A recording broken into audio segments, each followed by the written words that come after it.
Elasticity, which is also known as responsiveness. If we increase price, we know that quantity demand decreases due to the law of demand. But by how much? That's where elasticity comes in. Elasticity allows us to analyze market conditions where our buyers and sellers respond to changes. If we change the price of a good or service, how much will demand respond by? In other words, how elastic or inelastic is demand? There's different degrees of elasticity.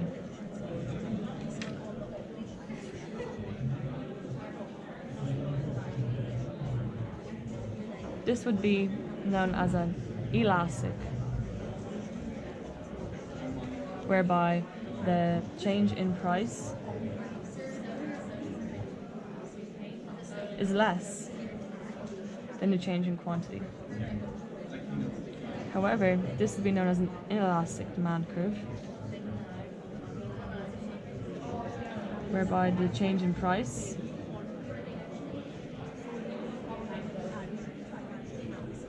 is far greater than the change in quantity demanded. So why is this important? Well, it's important for suppliers and the government. So suppliers, i.e. firms. Before a firm can make any changes to its price, it is important to know how much demand will change in response to this. How will sales be affected?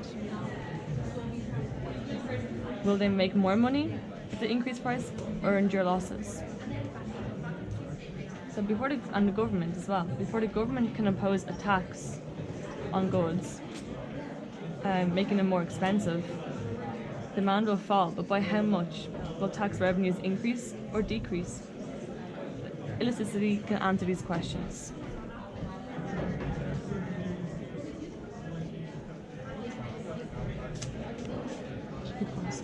It measures how responsive demand is to a change in some variable.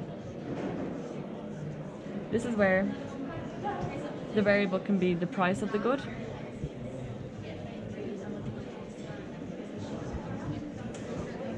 price of some other good,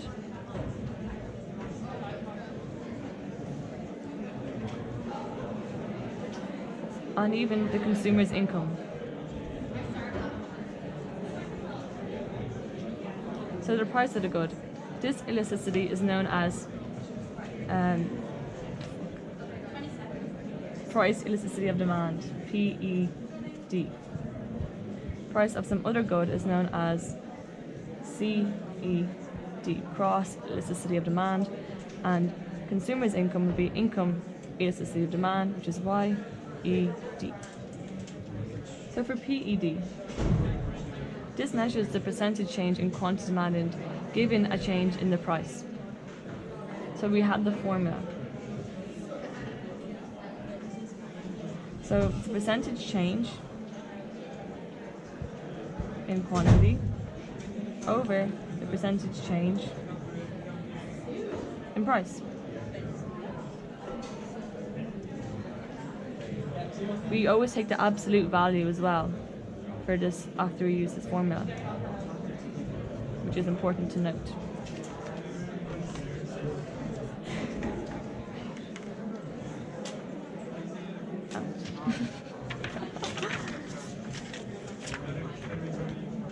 So PED is elastic if the answer you get from the formula is greater than 1. However, it is unitary if your answer is equal to 1, and inelastic if it is less than 1. Now, what does this look like on the graph?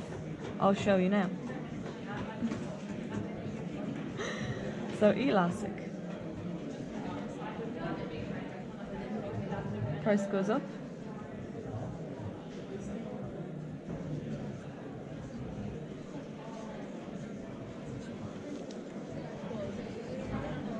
The change in quantity is far greater than the change in price. Hence, you get a greater than 1. In this case, firms should lower their prices to increase revenue. To increase total revenue, firms should lower their prices.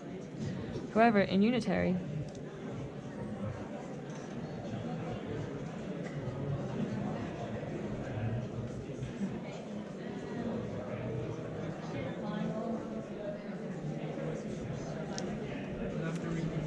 it is the same. So no change is necessary to be made as revenue remains unchanged.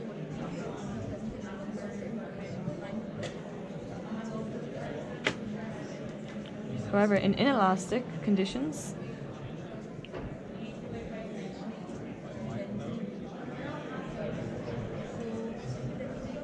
the increase in price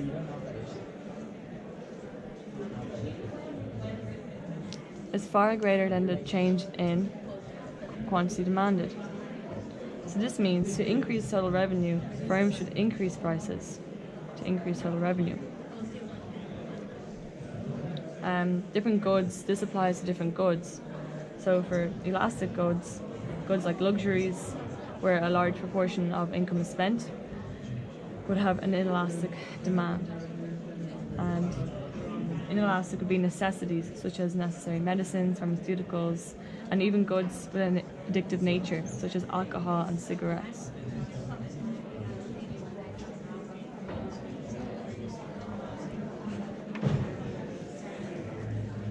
Now, if we go on to CED, this is cross elasticity of demand, where the percentage change in quantity, good A. So this applies to goods that are substitutes or complementary.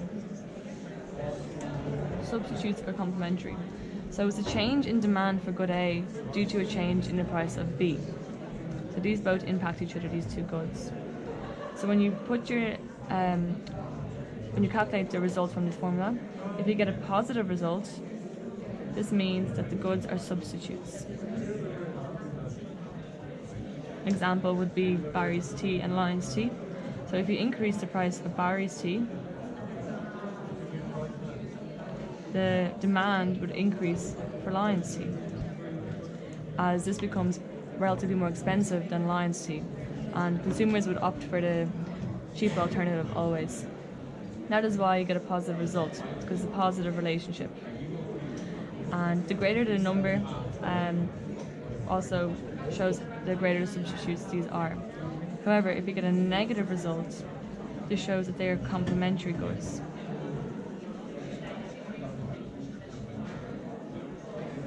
Complementary goods. An example would be if the price of if it's a normal good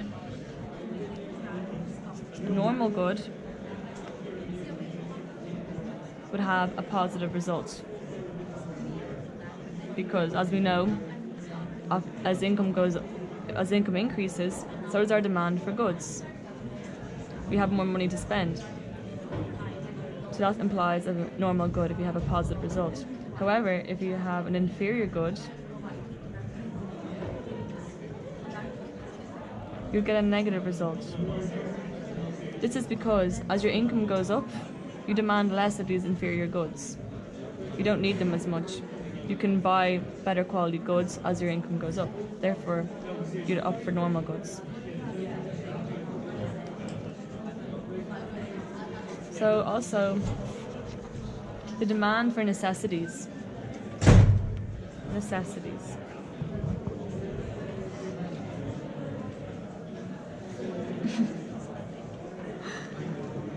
Is income elastic. Inelastic, sorry. Can we start that again? So for income elasticity of demand, for necessities, these are income inelastic.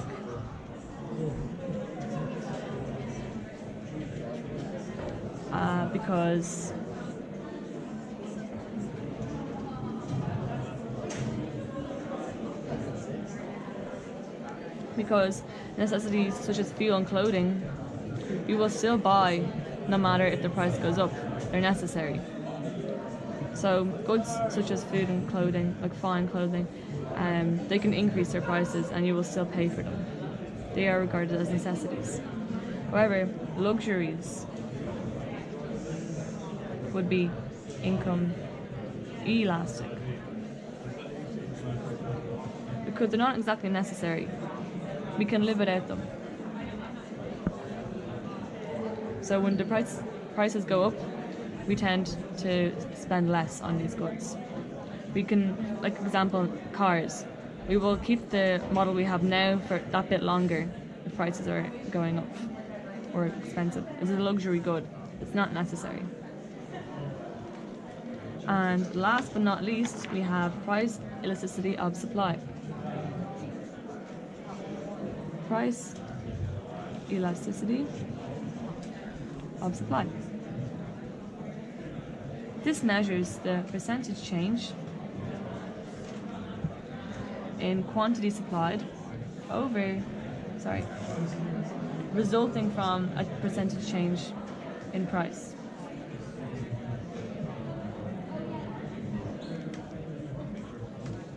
So a change in the quantity supplied over a change in price.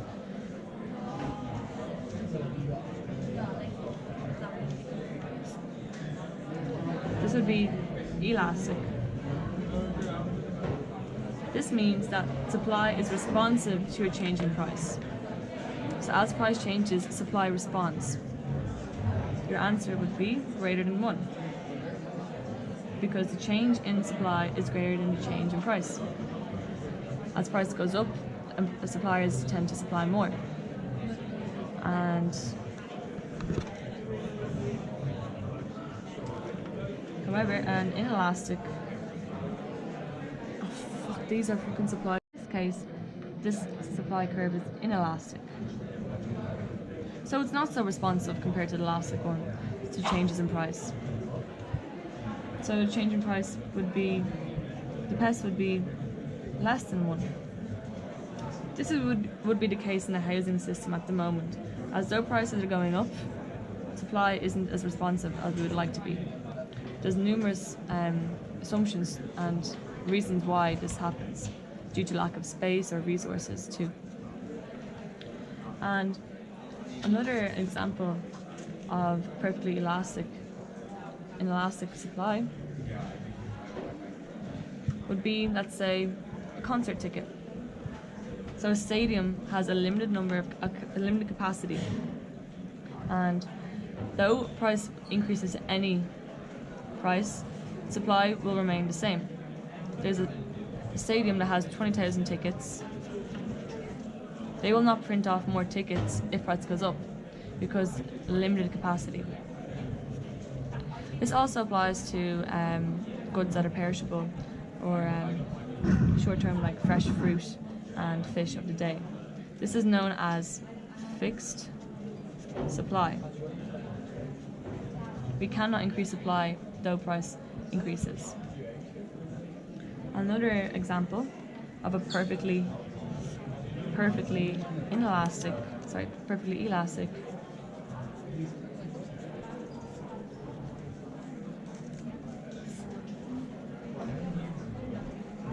would be like so, perfectly elastic, where anything above this price, producers will supply infinite amount of quantity. However, anything below this price, producers supply none of it.